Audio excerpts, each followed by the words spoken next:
दोस्तों ये जो आप प्लांट देख रहे हो इस प्लांट का नाम है टेक्सास सेज प्लांट।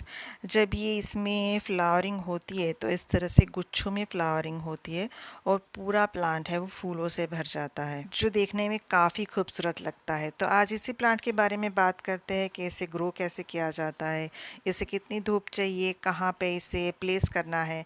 तो हेलो फ्रेंड्स, मैं रश्मि स्वागत करती हूँ आप सबका निर्मेश गार्डन में। अगर वीडियो ज़रा सा भी यूज़फुल लगे तो लाइक कमेंट शेयर कर दीजिएगा और चैनल पर पहली बार आया है तो सब्सक्राइब भी कर लीजिएगा।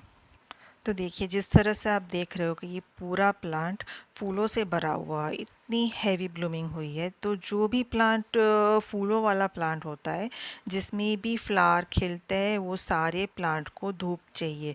तो ये इस प्लांट को भी आप कम से कम 6 से 8 घंटे की धूप प्रोवाइड करिए तो ये बहुत अच्छी तरह से ब्लूम करेगा।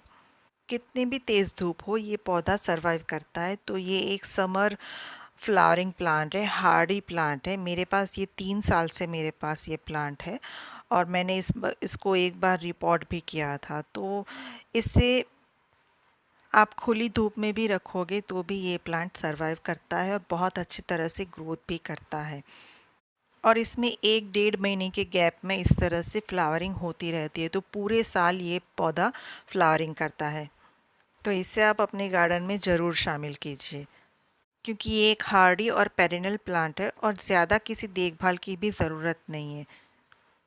अगर पॉट साइज़ की बात करें तो अगर आपका प्लांट छोटा है तो आप उसे 8 से 10 इंच के गमले में लगा सकते हो। मेरा ये प्लांट इतना बड़ा है तो मैंने इसे 12 इंच के गमले में मैंने इसको लगाया है। और मिट्टी का पॉट सबसे अच्छा होता है लेकिन मेरे पास तो नहीं है, मैंने तो प्लास्टिक के पॉट में ही लगाया है। तो आप प्लास्टिक के पॉट में भी लगा सकते हो लेकिन आप किस पॉट में लगा रहे हो उस पे डिपेंड करता है कि उसको कितना पानी चाहिए। जैसे मिट्टी के पॉट में बहुत अच्छा एरेशन होता है तो उसमें पानी बहुत जल्दी इवापोरेट हो जाता है। तो आपको उसमें मिट्टी के पॉट में हर रोज़ पानी देना पड़ेगा। जबकि अगर सीमेंट का पॉट है या फिर प्लास्टिक का पॉट है तो प्लास्टिक के पॉट में बहुत ही कम इवापोरेशन होता है तो उसमें मिट्टी को सूखने में ज़्यादा वक्त लगता है। तो आप मिट्टी चेक करके पानी दीजिए कि अगर ऊपर की 1 से 1.5 इंच तक की लेयर सूखी है तभी आप उसमें पानी दीजिए।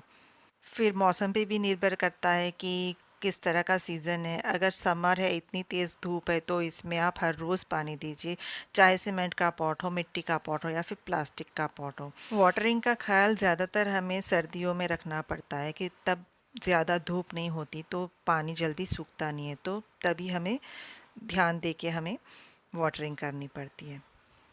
अब देखिए इसमें इस तरह से हैवी फ्लावरिंग कैसे होती है। तो जो भी पत्तियां होती है उसके बगल में से ही एक एक कलियां निकलती है। तो हर पत्ती के बगल में से कलियां निकलती है। तो इस तरह से इसमें गुच्छों में फ्लावरिंग होती है। तो अगर आप चाहते हो कि आपका पूरा प्लांट फूलों से भरा हो तो ये टेक्सास सेज का प्लांट आप अपने गार्डन में ऐड कर लीजिए। ये जिस तरह से फ्लावरिंग करता है आपका गार्डन बहुत खूबसूरत लगेगा। और ये पौधे नर्सरी में आपको 40 रुपये से 50 रुपये की रेंज में मिल जाते हैं। और ये प्लांट कटिंग से लगता है, नर्सरी वाले सारे इसको कटिंग से ही लगाते हैं। लेकिन मैंने 2 साल से मैं ट्राई कर रही हूँ लेकिन मेरा एक भी कटिंग सक्सेसफुल नहीं हुआ है। जबकि बीज से तो मालूम नहीं क्योंकि मैंने कभी इसमें बीज बनते हुए देखा नहीं है। तो वो तो मुझे नहीं मालूम कि बीज से कैसे लगाते हैं लेकिन कटिंग से लगता है क्योंकि नर्सरी वाले कटिंग से ही लगाते हैं। मैंने एक बार उनसे पूछा भी था कि इनकी कटिंग क्यों नहीं लगती है तो उन्होंने बोला कि इसकी सर्वाइवल रेट बहुत कम होती है। आप 10-12 कटिंग लगाओ उसमें से एक आध कटिंग लगेगी और उसमें भी 2 से ढाई महीने जितना टाइम लग जाता है। तो इस साल भी अब मैं ट्राई करूँगी कटिंग लगाने की, एक आध शायद सरवाइव हो जाए तो बहुत खुशी होगी। और अब मिट्टी की बात करें तो इसे वेल ड्रेन मिट्टी चाहिए। हर महीने एक बार आप इसमें गुड़ाई कर दीजिए। गुड़ाई करके उसमें आप 2-2 मुट्ठी उसमें वर्मी कंपोस्ट है या फिर कोई भी खाद आप जो भी यूज़ करते हो वो इसमें 2-2 मुट्ठी मिला दीजिए। क्योंकि इसमें हैवी फ्लावरिंग होती है, 1 डेढ़ महीने के अंतराल में इसमें फ्लावरिंग होती रहती है तो आपको इसमें कंपोस्ट भी मिलाना पड़ेगा। और वेल ड्रेन मिट्टी के लिए इसमें मैंने मिट्टी बनाने के लिए 50% मिट्टी के साथ मैंने 20% जितनी रिवर सैंड ली है और 30% इसमें मैंने कंपोस्ट मिलाया है। उसके साथ ही नीम खली थोड़ी सी डाली है और थोड़ा सा बोन मील डाला है। जब आप इस तरह से गुड़ाई करते हो तो ऊपर की रूट थोड़ी थोड़ी टूट जाती है, तो उसमें कोई घबराने की बात नहीं होती, क्योंकि इसकी जड़ें नीचे तक जाती है तो वो बहुत गहरी होती है और बहुत मजबूत भी होती है। तो ऊपर की थोड़ी थोड़ी जड़ें टूटती है तो उसमें कोई परेशानी नहीं आती है। और गुड़ाई करने से क्या होता है कि जो भी मिट्टी हार्ड हो गई है तो वो थोड़ी सी लूज़ हो जाएगी और जड़ों के अंदर ऑक्सीजन पहुंचेगा, तो उसकी जड़ों की हेल्थ भी अच्छी होगी। इसलिए हमें हर महीने एक बार तो उस हर प्लांट की गुड़ाई करनी ही चाहिए। 2 दिन पहले हमारे यहाँ बारिश हुई थी, तो मैंने 2 दिन से इसमें पानी नहीं डाला है। तो फिर भी अभी भी इसमें मिट्टी में मॉइस्चर है, तो मैं आज के दिन भी इसमें पानी नहीं डालूँगी। अगर बारिश नहीं आती है तो मैं फिर कल इसमें पानी डालूँगी। तो ये एक हार्डी प्लांट है और 12 महीने चलने वाला प्लांट है और ज़्यादा कोई केयर भी नहीं करनी पड़ती है। सिर्फ आपको इसे पूरी धूप में रखना है। महीने में एक बार गुड़ाई करके इसमें 1-2 मुट्ठी कंपोस्ट के देना है। तो इस तरह से ये बहुत ही खूबसूरत फूलों वाला पौधा है टेक्सास सेज, तो आप इसे अवश्य लगाएं। और हाँ, इसके जो फूल होते हैं वो एक दिन के लिए ही खिलते हैं, लेकिन जब खिलते हैं तो पूरे गार्डन को 4 चांद लगा देते हैं।